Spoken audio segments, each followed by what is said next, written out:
Okay. Hello, Natalie. Welcome to the Rich Revolutionary podcast. It's lovely to have you here as a very special guest today. And I want to give the floor to you for you to introduce yourself to the listeners, who you are and what you do. Hello, Chenisse. Thank you so much for having me. I'm very excited to be here. My name is Natalie Wallis. I am a soul activator, spiritual guide, and mentor. And I am the founder of Aquila Perspective, School of Light, which I created to gather the light leaders of this world who are here to create a new earth, to reunite them in sacred sisterhood, and to initiate them and activate them into the next level of their soul mission. Ooh. Something that I love about you, Natalie, is that when you speak, I can really feel the care that you put into each word being not just the precise words, but also the precise energetic transmission. And I want to hear a little bit more about your School of Light. Okay. Well, this School of Light was born because I channeled the Pleiadian Council of Light, who are my star being colleagues, and they told me to do it. They said, it's time to create your School of Light. And at the time, I was very, well, let's say perplexed. Like, well, that's nice. What is it? And it grew from there. So I truly just put it out there and channeled what it was and who it was for. And at the beginning, and that's what I love about this work, is that we are initiated into different phases of our soul mission. And so at the beginning, it was more about activating light workers who were at the beginning of their soul awakening, their spiritual awakening. So more so at the beginning of their path. And as I deepened my experience and extended my mentorship containers, I was then called to focus on, I guess I could say, on the light leaders, because what's always been at the heart of my work is truly the ripple effect. And so working with the light leaders is a way to increase the impact, increase that ripple effect, because each of these light leaders have their own communities. And activating the full spectrum of their soul gifts has a direct impact on every single person they are working with, who then in turn work with their communities and so on. So it's that domino effect that is truly at the core. It's sort of my reason for being. It's just really feeling in my entire body and visualizing how all these spots of lights in an interconnected web are like spreading around the earth. And for me, changing the earth begins with myself, but it begins with every single one of us. And so I've never been personally a fan of, going on the street and speaking against something. For me, it's first and foremost acting for. What you focus on grows. So you'll never see me walking against war. If anything, I'll be for peace. And that's something I got from Mother Teresa, who said that in one of her books. And that really deeply moved me. And I've carried with me ever since. And just the realization that, the transformation starts from within, and that when each and every one of us connects to our soul, connects to our essence, the unconditional love that we carry within, that's when we become the beacons of light, and that has an influence on every single person we speak to. Ooh, you're lighting up so many juicy parts of my brain too. I'm like Pleiadians, client evolution, collective evolution, moving for something instead of against something. So let's weave those pieces together. So the Pleiadians visiting you and like bringing this business idea forward, business for everybody who's listening as the portal to deliver your soul mission, so we're on the same page, is actually how my business started too. And we haven't talked about this. I had a dream while I was living in Costa Rica where the Pleiadian beings came to visit me and delivered this message like, okay, it's time. And I'd been doing a bunch of different like trainings in the holistic realm. And I also studied business as my undergraduate degree. And I was kind of in this perpetual student mode. And like, I need to know more and more and more and more, and I'm not ready. And in a dream one night, like these radiant blue spheres of light came to me and like it's like go out in the garden and like put your feet on the earth. And like I received this like really potent transmission of like energy to pour forward into those that I'm here to work with. And I love what you said about at the beginning. It was more about this, okay, like activating soul remembrance and then how it's evolved into, okay, no, activating light leaders into this amplified version of their business. So it has that ripple effect. And I love to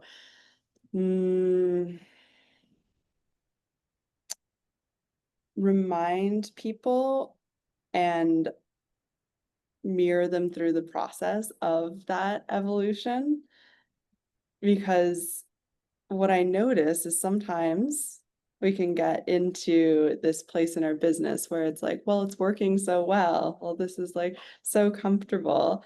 And when that like evolution is knocking at our door, sometimes we don't see it.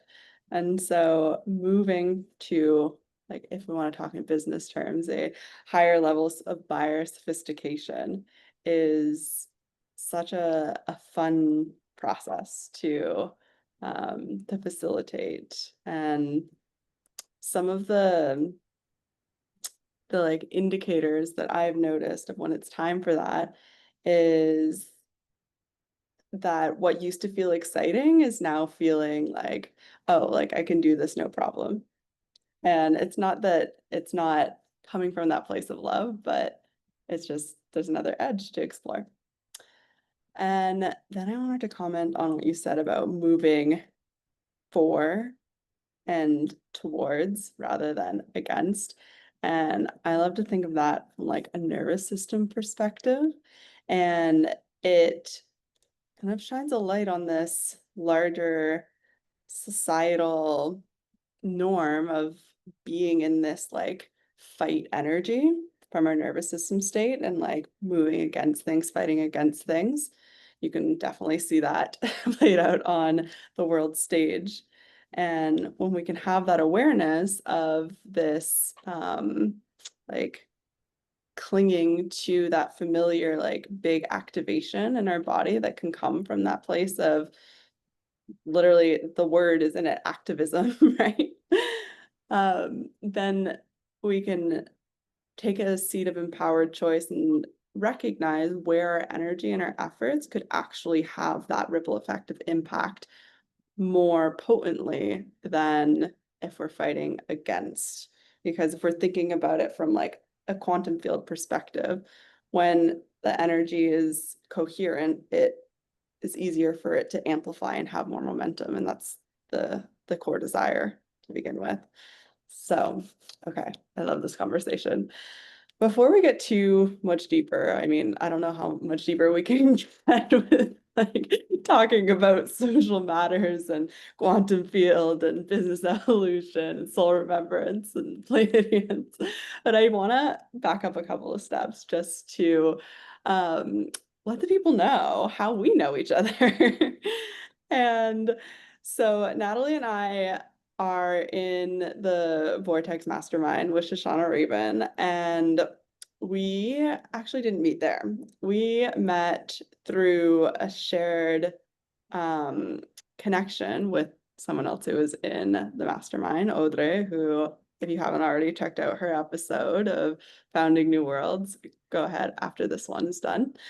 And from that shared connection, we ended up hopping on a one-to-one call together.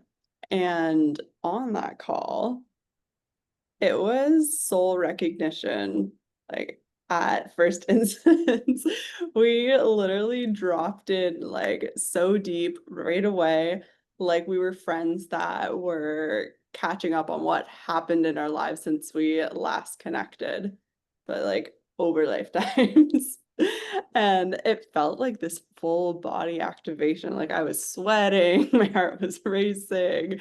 I like even remember there was a point where I asked you to pause just for like the ripples to move through.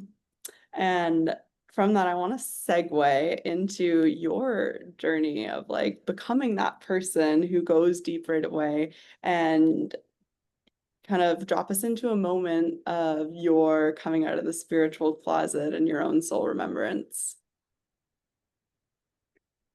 Oh, well,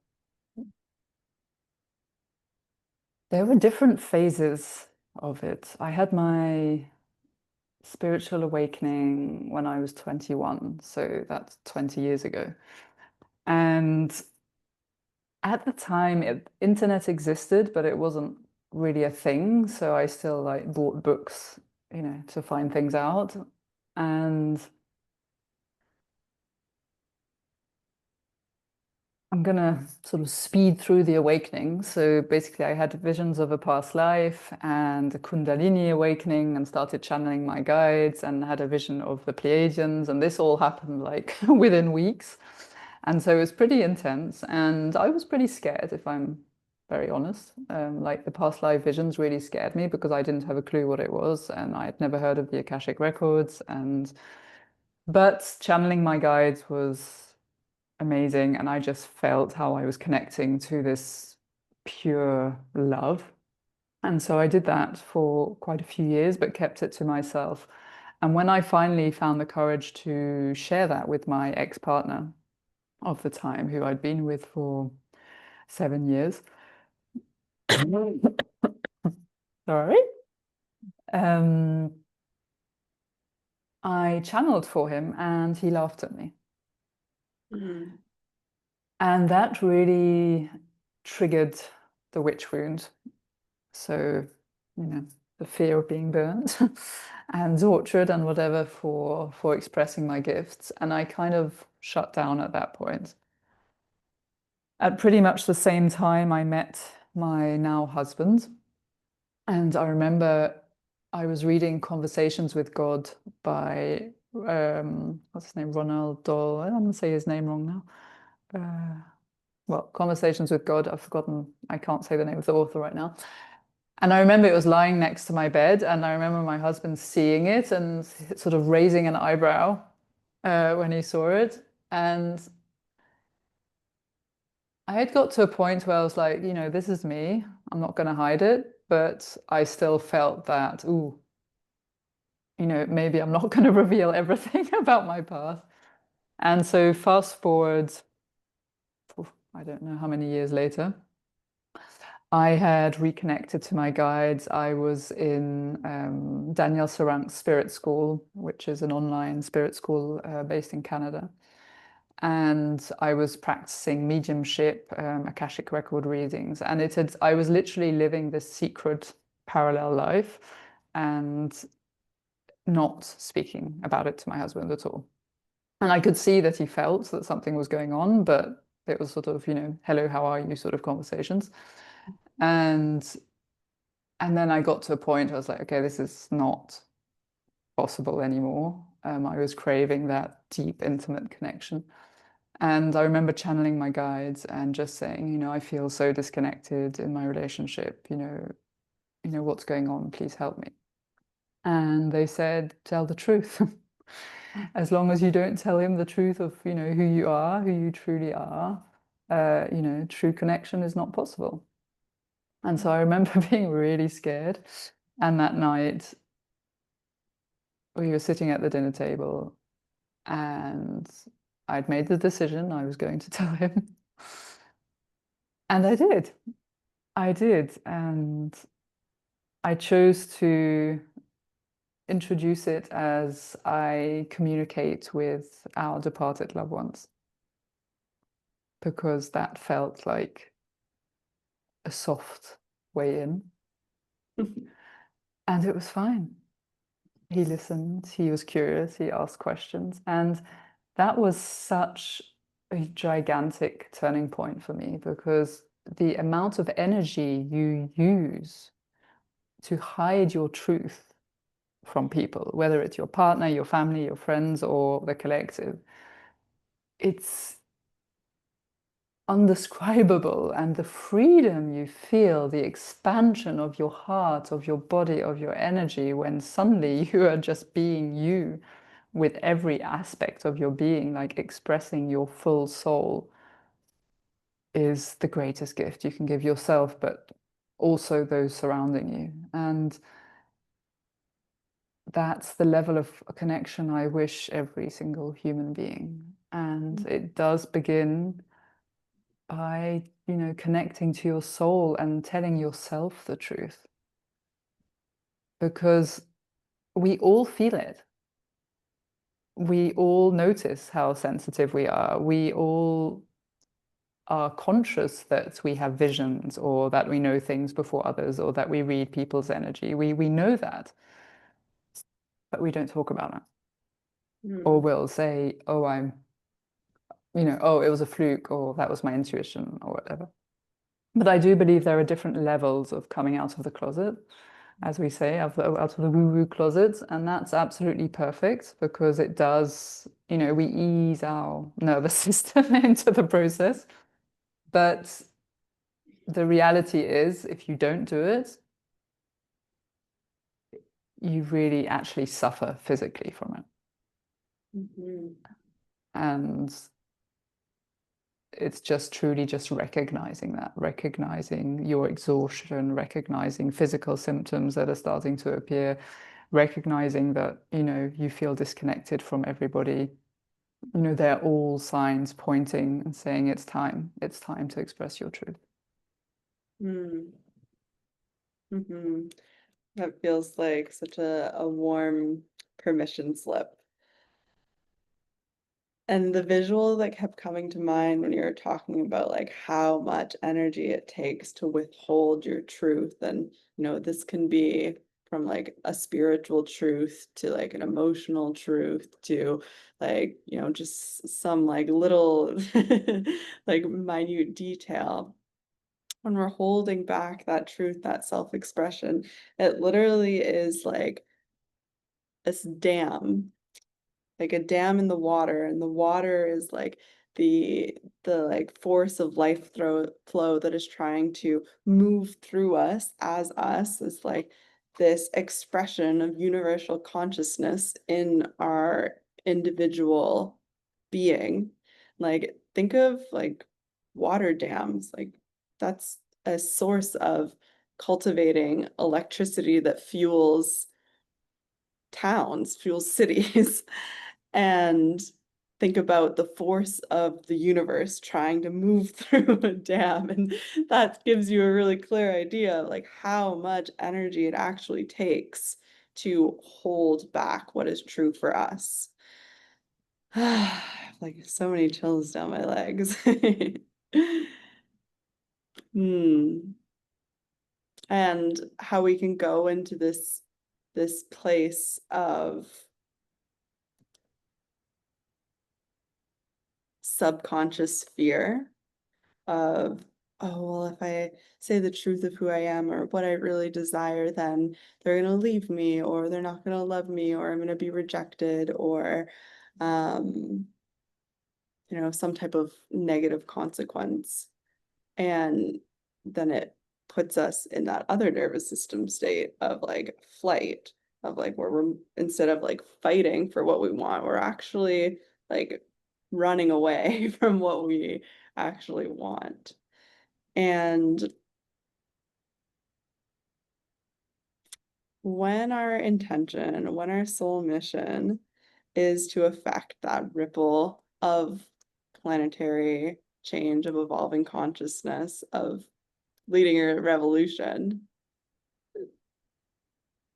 it is part of our duty, part of our devotion, part of our job as an entrepreneur to be so honest of those incoherences with intention, desire, and action, and how we're being, who we're being. Absolutely. This leads into, there's like two parts that I want to go to. So I'm going to kind of prompt it and leave it up to you for how you want to move forward. So when we talk about business in this context of delivering our soul mission, an umbrella term that's used in the collective is New Earth business. And I have had a lot of soul remembrance moments and visions of the energetic ties that that has to the Atlantis Empire. And that soul remembrance in me has been massive in my journey of personal, spiritual, and business growth. And I'm curious to dive into your connection to how those parts fit together and your experience of it. Okay, so Atlantis has been huge and is huge still in my own process and in the process I guide other light leaders through. What happened is when I finally embraced my, let's call it my main soul gift of working in the Akashic Records, which I resisted. And, I know what it's like to resist. Like everything suddenly started to unfold in this incredible, magical way. And every single client I have had since then is a soul sister, is part of my soul family. And not only that, we have shared a past life in Atlantis. And I'm getting chills everywhere. It's been, I mean, I knew of Atlantis and it kind of, when something just resonates and there's something there for you. But I'd never really dived into it or anything like that. And so when this started coming up in my client sessions, it was like, I don't know how to describe it, sort of like, I don't like the word aha moments because it's so much deeper than that, but it was truly, of course, now I know where I'm going, but it wasn't sort of I know where I'm going in the full spectrum. It was sort of little doors opening one after the other. And I'd like to just tell the story of one of the stories, which was a huge key moment. I'd started a one-on-one mentorship with this client, and she had come to me through recommendation from another client, and it had been so smooth. Had one session with me, and she immediately booked the 4-month mentorship. But I could feel. I remember saying to my husband, "This is going to be a challenge." I felt that there was something there, and there was. And 2 weeks later, I got a message from her saying, what the conditions would be about ending the mentorship.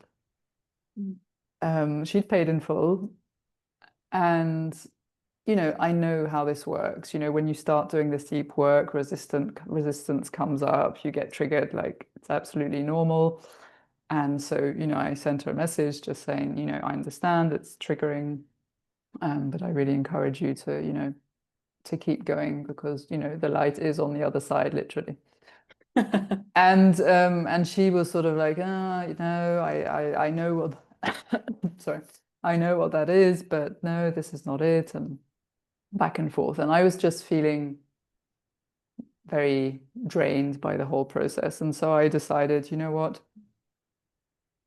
let's just end this here. If you don't want it, and now I've got to a point where I don't want it either, we're good, it's fine. And I thought I would feel, completely freed having cut the cord, but I didn't. I didn't. And I just I could just feel her in my field. And I was like, okay, what's going on? And so I went into the Akashic Records and asked, what's happening? Why do I still feel her presence? I've said it's over. And that's when they revealed to me the past life in Atlantis for the first time. Mm. The sacred sisterhood, that I was a high priestess initiating other priestesses, and she was part of it. And she had fallen in love and had left the sacred sisterhood.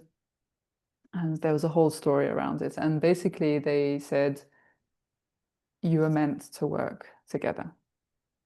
You have come back to walk this path together. And we encourage you to tell her this story. It is her decision, but we encourage you to tell her this story. Which obviously left me feeling a bit, I've just sent her a message saying it's over. By the way, maybe not. And so, and I was very... Love a good plot twist. Yeah, and I was very honest to her. Like I just said, this is what happened. This is what I'm feeling. I thought I would feel free by saying no, but I didn't. And so I told her literally the whole story. And 5 minutes later, she answered saying she'd burst into tears.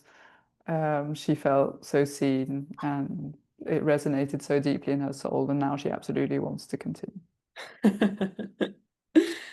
Oh. That was the beginning. And yeah, and so now, fast forward, I'm leading, I've been leading multiple groups of women, all of who are my soul sisters, who are in that sacred sisterhood. We've been healing the sisterhood wound, which has truly become a huge cornerstone of my work. And because we're not here to walk this path alone, we're here to walk this path together. And it's been the most intense but beautiful and magical experience. And I have just, I have found my soul family. And now I also understand, well, I've never resonated with the word ideal client. It's just a term I could not use. And quite a while back, my guide said, no, you're not here to work with your ideal client. You're here to work with your soul family. And, and I thought, oh, well, that's beautiful. But no, it truly is. It's like literally working with my soul family. And yeah, and Atlantis, so just to finish the story, is, in the time of Atlantis, many disconnected from their soul, from unconditional love, and started to misuse their spiritual gifts for misaligned purposes. And it led to the fall of Atlantis. And so many of us still carry that feeling of being responsible for the fall of Atlantis and the failure of the mission. And, there's the fear of betrayal, but there's also a fear that if we actually share our soul gifts with the world, it's going to create the same havoc. And that has been a huge thing for me, which was literally causing me to not want to share my gifts in the way I do today. And working in the Akashic Records has completely transformed that for me. And that's also the work I lead my soul family through. I feel like I just went on a whole journey listening to you there. Like when you were sharing about that client initiation that you experienced, like I felt tears welling up in behind my eyes and like so many chills and like I get this thing sometimes when something really, really lands with deep resonance where I feel like the whole room is spinning and like reorienting with that like piece of information. Yeah, I so deeply resonate with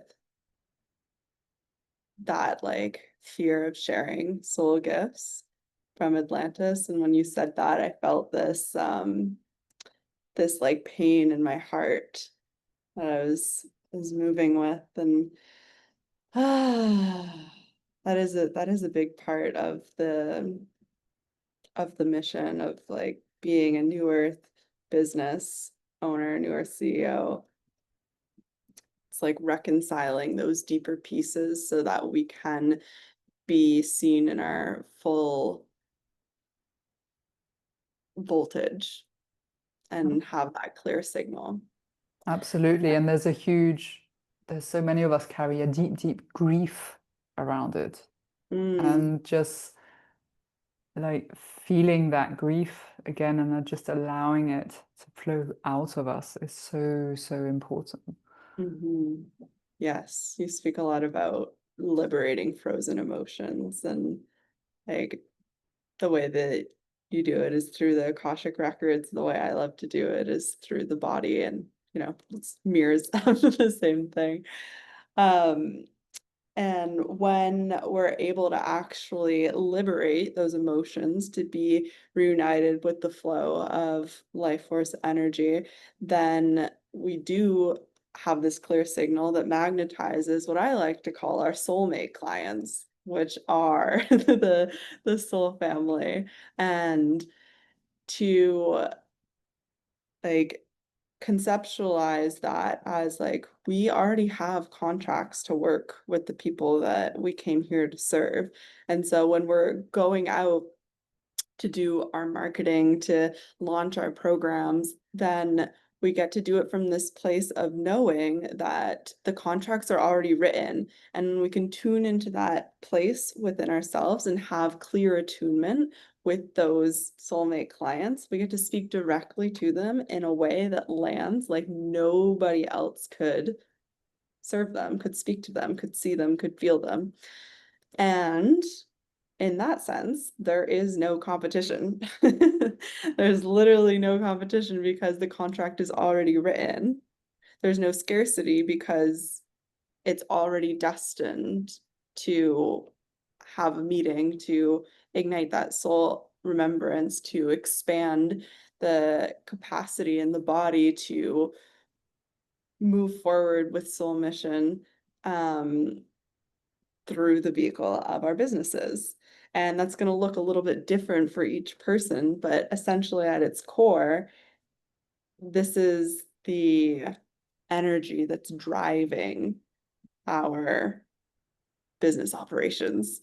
And so, oh, this is such a juicy conversation. I'd love to get into these like contextual pieces to really ground this like somewhat etheric concept of New Earth business and what it really means. Absolutely. And I love what you're saying about the frequency. So what I like to describe it as is like, we are like a radio, like emitting a frequency.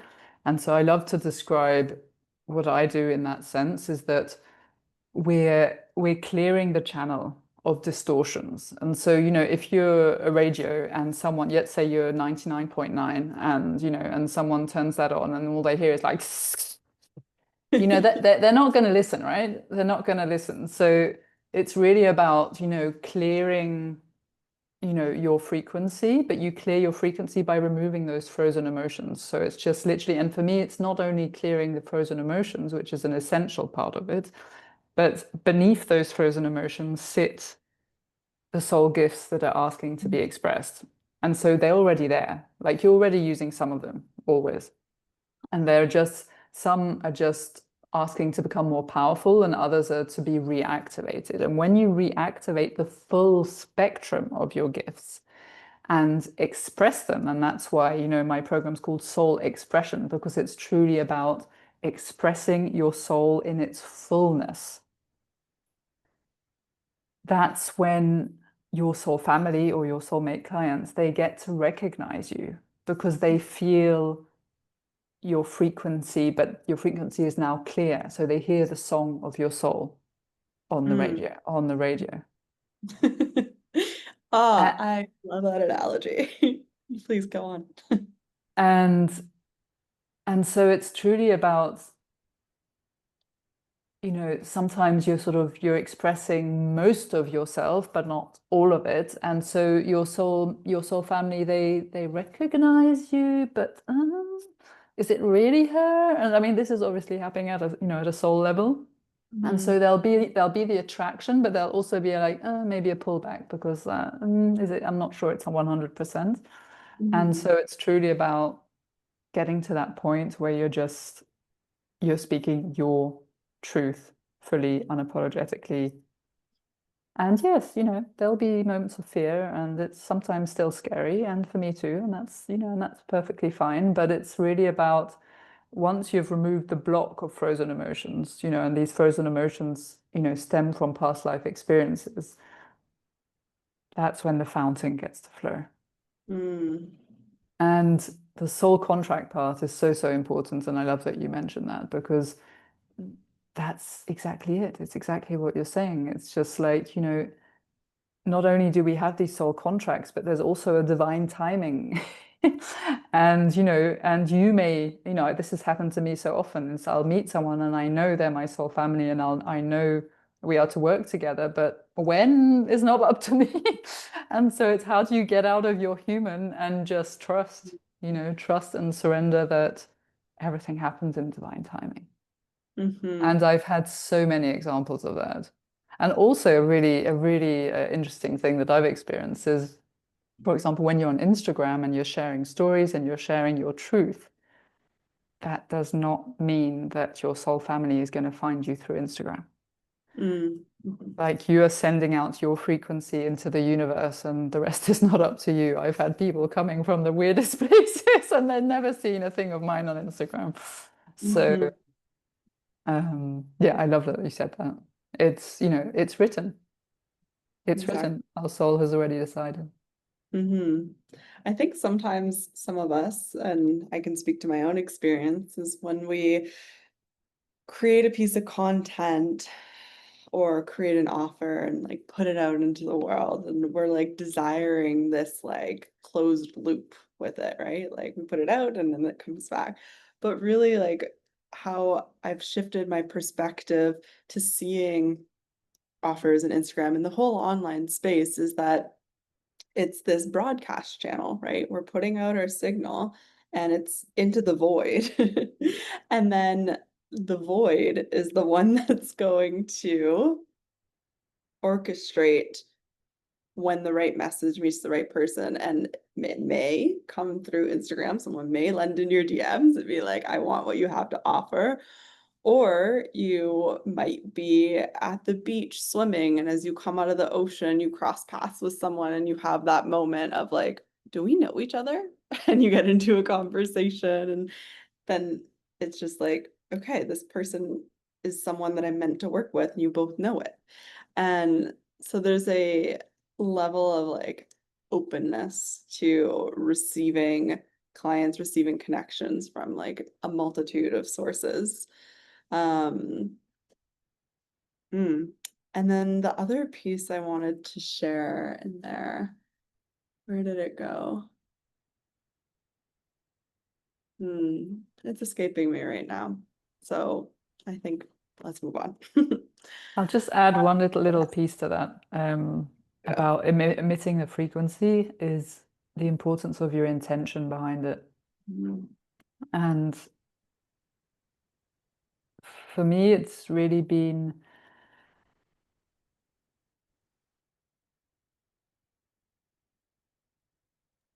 the realization, no, not the realization, but it's just really sort of anchored into my body that, that your soul mission goes so far beyond your business. And which means that, every time you speak and have a conversation or write something, every single time you are or you can consciously and with intention be fulfilling your mission. And it doesn't have to turn into a client relationship. And is how deeply can we enjoy and revel in, in our soul's joy of fulfilling its mission wherever we are in every single conversation, and just knowing that, sometimes that just that one sentence you said to that one person on a bus is going to absolutely transform their life. And with that, the soul contract is already completed. Yes, 1000%. This is one of the big pillars that I love to work with people on too, is cultivating that sense of fulfillment from within by recognizing that piece that you said is when we are expressing with clear intention, with authenticity, by showing up as our full selves and connecting with others, and each moment gets to be a source of fulfillment. Yes, we live in a world where we have businesses that are part of our survival framework for generating revenue that we need for things. But can we see beyond that and really be in that that space of, can I be fulfilled from being fully myself and finding nourishment in each moment? Because even someone who is making so much money, and you see this so much play out in successful entrepreneurs, they'll be so empty inside, or feeling like broken from family relations, or however that incoherence shows up. And so yes, I love this point of fulfillment as being full of our soul. And I remembered the point that I dropped earlier when you're talking about liberating frozen emotions. The language that I use around this in my world is emotional alchemy, and it's one of the main pillars of my embodied evolution framework that I lead people through in my mentorship spaces.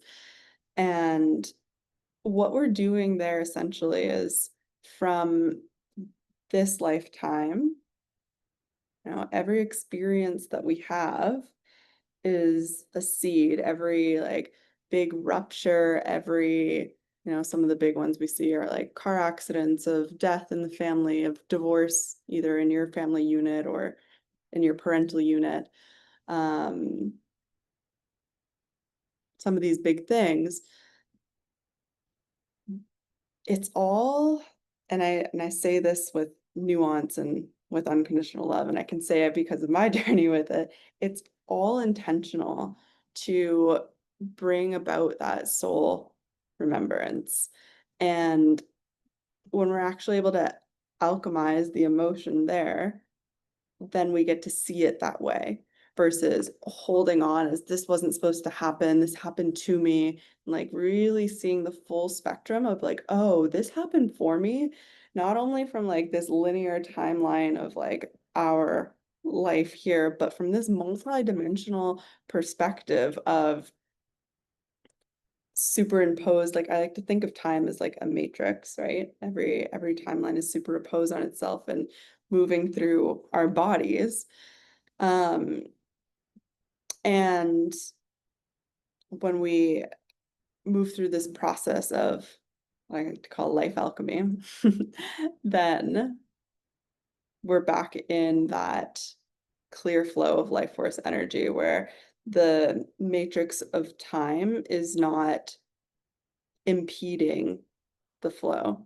Because when we have these frozen emotions, they're literally frozen in a point of time, either linear time or non-linear time. Okay, where do I want to go from here? I'll pick you up on it. I love this because my school of light is called Aquila perspective, and Aquila means eagle in Latin, and it's the eagle perspective, so the soul perspective basically, and that is at the core of everything I do. Is, when we go into the records, when you channel your guides, it's always about soaring upwards and seeing yourself and what happened from that soul perspective. So I love Mhm. I love how you were explaining that.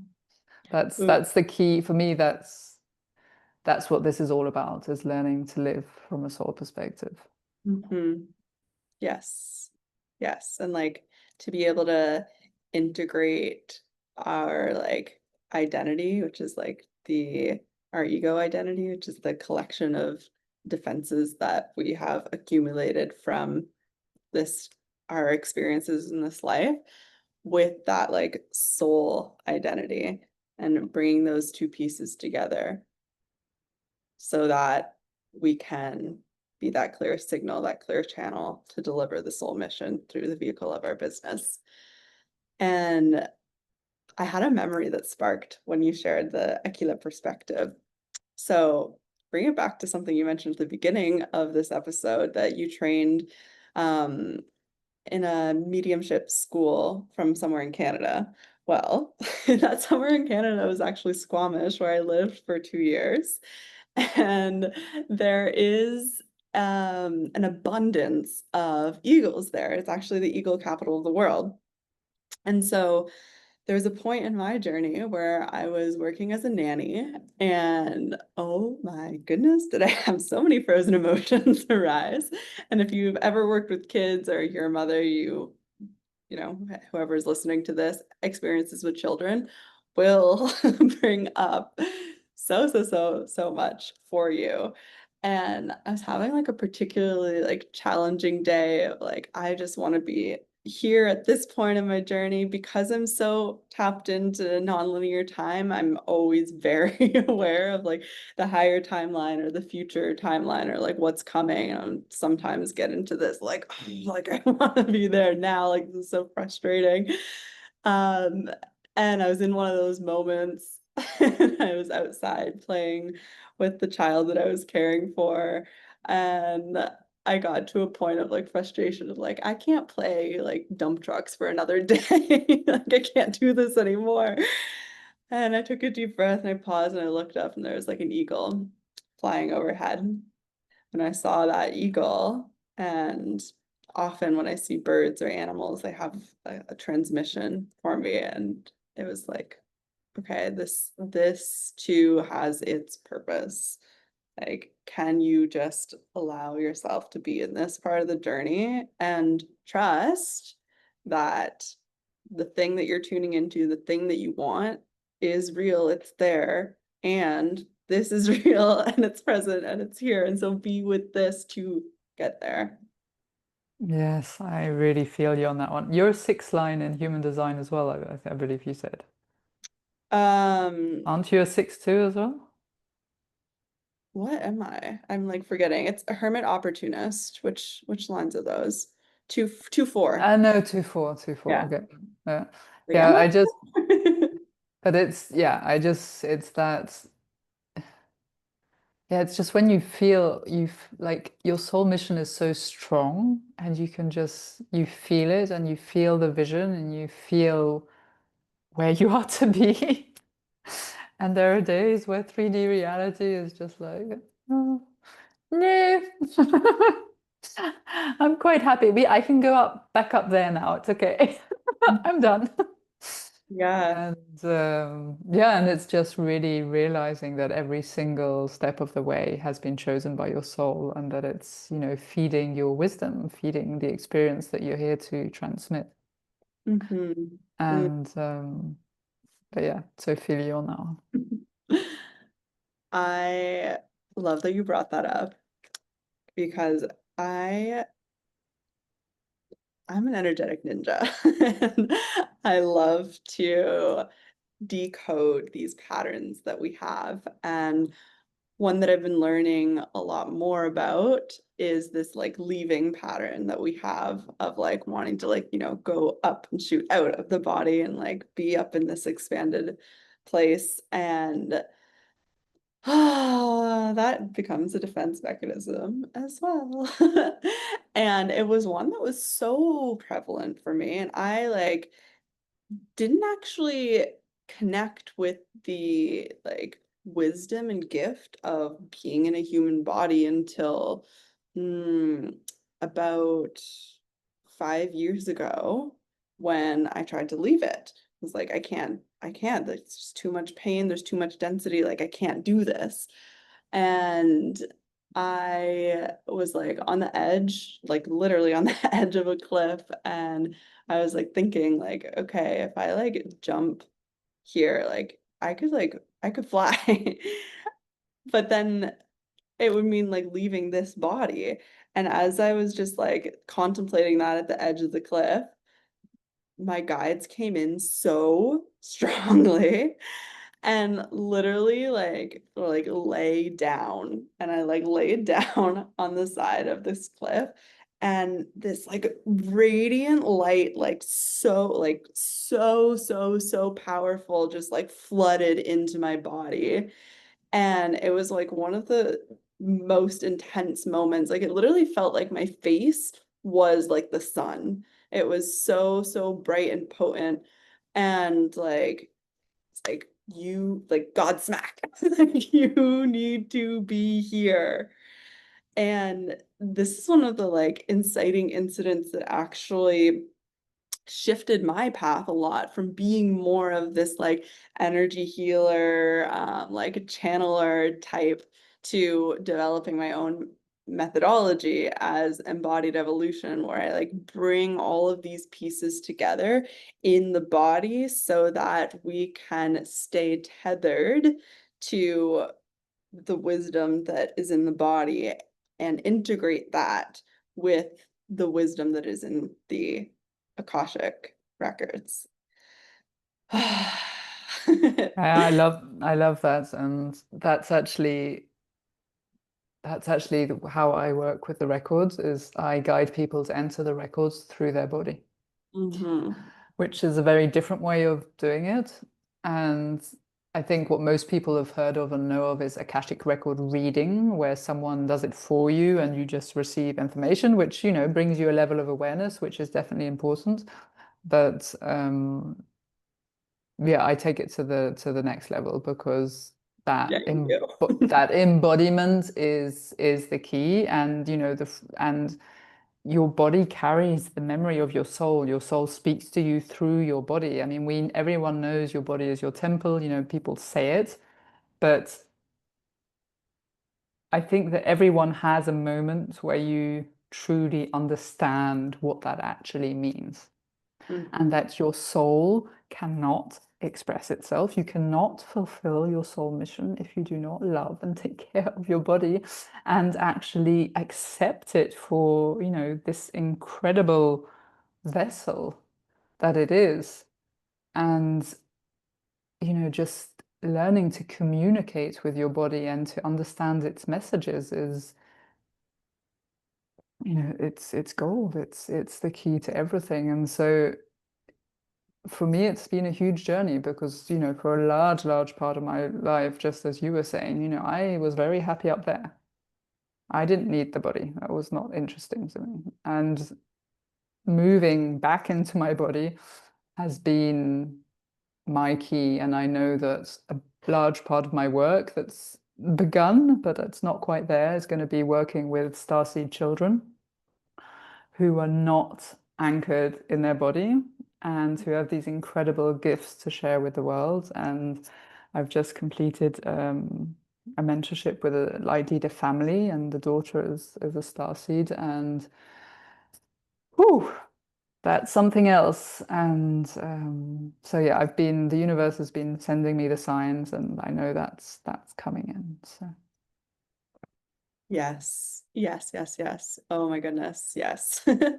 This is like been calling to me for a long time too. And like the school that I worked at when I was a teacher was a Waldorf school. And so they naturally attract this type of child. And I was working in a classroom where like full of them, and like trying to navigate like the education system and like each of these child's like diverse needs. And oh my goodness, it was like so awakening and disheartening at the same time. And even the children that I attracted to nannying, like had something special going on in this sense too. And yeah, I've received many messages that my own children will like be like this too. And so part of my big vision is to create like a village environment that allows these children to be like in this community rearing where they get to actually be nurtured in a way that's going to um, allow for the development process to occur according to the original template, and to go through like actually having birthing centers, having like jungle unschooling programs. And oh, I'm so excited for that. And it's one of those things where like I know it's happening, but it's like when we don't know. um and one of the like key um let's say like indicators of like what do we want to call them, like gifted children, starseed children, like there's so many different perspectives that we can take on it, is this high sense perception. And I would love to hear you speak to recognizing and cultivating that in a leadership perspective. Okay, you're gonna have to reformulate that question. Yes. So one of the ways of recognizing like a child, an adult, a person that is, you know, gifted in a way that is not ordinary is high sense perception from birth. And I would love to hear you talk about how that is like activated and cultivated and seen as a gift rather than like this overwhelming thing in a leadership perspective. Okay, I think I've understood the question, so correct me if I haven't. Okay, I'm going to take my experience as an example to begin with. So I was, yeah, the highly sensitive child. You're too sensitive, crying all the time. And so I just learned to numb and to not express my feelings and to bottle everything up. And you know, that goes well only for a certain amount of time, obviously. At some point you explode. And for a very long time, I was just, you know, just perceiving that high sensitivity as, you know, as a burden and as something that was like stopping me from, I don't know, having a career or whatever, just stopping me from truly being able to live in this world. And so my spiritual awakening was the beginning, but I didn't actually at the time really connect the two, like in my awareness. And so it was really when I began to reconnect to my channeling, reconnect and like truly understand how this sensitivity that I had and this, you know, um, the perception I have of the world and of energy and of people's emotions, etc., was not only a gift, but a gift I was here to share. And my experience was actually by owning those gifts and by understanding that that it is a gift, that's when I stepped into being the leader that I am. And when I started to, you know, lead conversations at the dinner table, for example, where I would used to just, you know, sit back and not say anything or just nod or whatever. You know, now I will lead a conversation and I will talk about my work. And, you know, I've spoken about working in the Akashic Records to lawyers who sort of look at me with these like huge eyes. And, and I'm fine because I know that I am sowing seeds. I'm a soul activator. I'm here to activate soul remembrance. And I know that everywhere I go, I get to plant seeds. I call myself a spiritual farmer sometimes. It's literally, yeah, but that's what I feel like. And it brings me joy because even if they raise an eyebrow or look at me wide-eyed, I still recognize the spark of their soul saying, "Oh, wait a minute, something's there." And for me, and this is also something I truly desire to, I desire to go to this direction, is to work with, okay, let me just, how can I put this in a clear manner? So I work with light leaders. Now, some light leaders are very conscious that they are light leaders and that, that phase of their soul mission is, not lighting them up anymore and things are slowing down, and that's a clear sign it's time for the next level. But there are also light leaders who know they are leaders, but who are very much in the woo-woo closet and who are not, absolutely not, being open about their soul gifts. And the vision I truly have is that these leaders. So sometimes, they're very successful coaches. They know, they feel that they're here to lead, to lead others, obviously, but to support others, to help others, to guide others. But it's a very mindset. They are not using all of their soul gifts. And what I keep, seeing, receiving, hearing of is that, that there may be the success on the outside, but there's that disharmony within and within themselves, but also in their relationships with their clients, with their team members. And so the dream that I have is to truly actually bring this Akashic work into sort of the corporate business world, um, to activate that remembrance in these leaders, because when you lead with heart and with your high sensitivity and using it as a gift, and so I hope I'm now answering your question, um, that the impact that is going to have on our world is going to be huge. Oh yeah. And imagine a business meeting where where the leader, where the CEO leads the whole team through the Akashic records to heal any sisterhood wounds or anything that's coming up, just to create harmony within the team and connect everybody. You make sure that everyone is in alignment with their soul and their gifts, and everyone is actually doing what their soul desires to do. I mean, the potential held in that is indescribable. Yes. And I Yes. think, and that's where we're going. I don't know whether I'll live to experience it, but that's where we're going. Oh, I think you will. I have a feeling. Yes. Was Yes. that was that your question? Did I Oh answer that? yeah. Oh Okay. yeah. That was definitely my question. It took me a second to like frame it, we're channeling and grounding at the same time.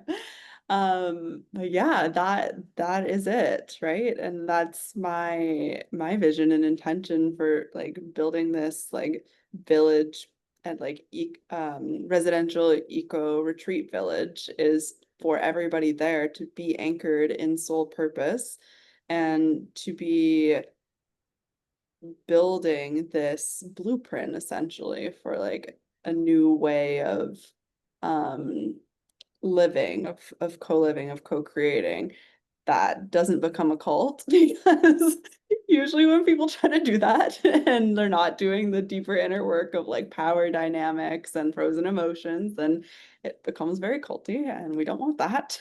So yes. Okay. So, shall we jump from cult to your book? Let's do it. I love it. Yeah, my book. I've known I've wanted to write a book forever. Like I wrote my first book when I was 9, Mm. which I don't have anymore, but it was called The Adventures of a Little Boy Called Jim. And I wrote 9 chapters. But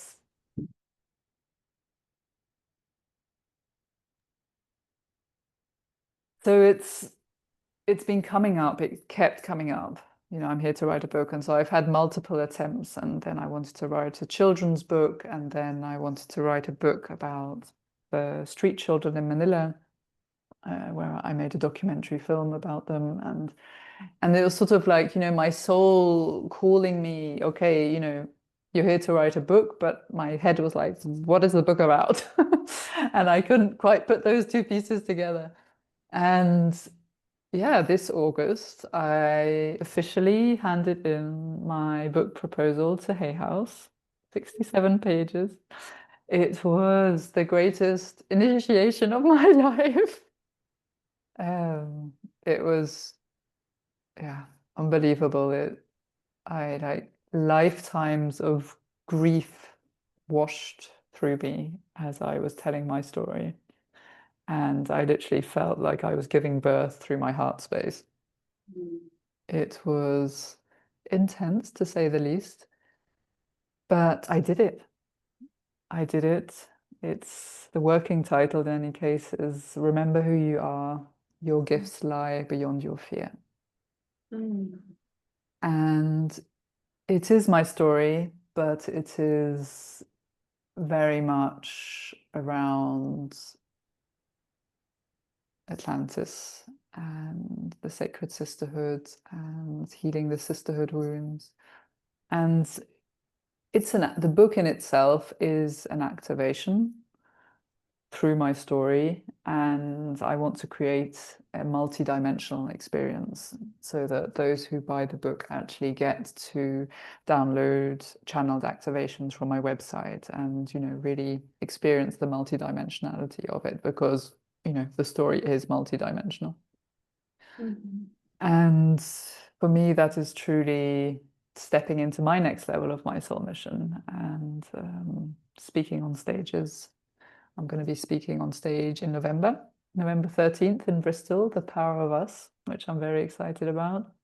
Mhm. And I'll be speaking in the Light Language Summit with you and Yes. many of our soul sisters, which will be in 2026, which is also, yeah, it's you know, we're creating the foundation of a new earth, and that takes place in collaboration. And so we each have our own missions, but our missions intertwine, and that is truly the beauty of it. Mhm. Yes. Where can we find your book? Is it on pre-order yet? No, it's not. It's not yet. It's not yet, but it will be on my website. And I will be announcing it on Instagram. So my website is, I don't know whether, will you be putting it in the Have an notes? initial notes, Okay, yeah. perfect. Because it's a bit of a mouthful. I might need to change it at some point, but for the moment, that's what it is. And yeah, so I'm very excited, and yeah, it was a beautiful example of how intense and deep the resistance to Mhm. to your soul mission can be. Yeah. It took me a long time to actually do it. So whoever's Mhm. listening, keep going. Mhm. I always like to think that like the more resistance is there, the more power is trying to come through in our process of like being with and moving through that resistance. First is like the whole point. And it allows us to actually expand to anchor that power in our bodies. Absolutely. Absolutely. The bigger the power, the more resistant. That is, it's truly so. And the, you know, the thing we fear the most is actually our own power. It's our own light. Mhm. And I think once we've understood that, then often leading ourselves through that process is, I don't know, it becomes easier, but the awareness of it does help. I think too, like leading ourselves through that process is what births our unique modalities. Absolutely. Absolutely. Although I find we remember them. Like this is work we've been doing it for like lifetimes. That's why I never say I don't teach you to work in the records. Like I just support your soul remembrance of something you've been doing for lifetimes. Mhm. Um, It's just guiding you back to what you already know, and that's the beauty of it. Yes. I think that's our end point. We'll have links to all the things mentioned, Natalie's website, contact information if you're curious about the light language seminar, and yeah, we'll get you connected with all the things that we mentioned. And thank you so much, Natalie, for your time, your presence, your energy, your words, your frequency, for being here and having this conversation with me today. I so deeply appreciate you. Thank you so much, Chenisse. It was beautiful. It was a chat with my soul sister, and Yes. I'm very grateful. Thank you so much. Thank you for having me. Thank you. We'll stop the recording now.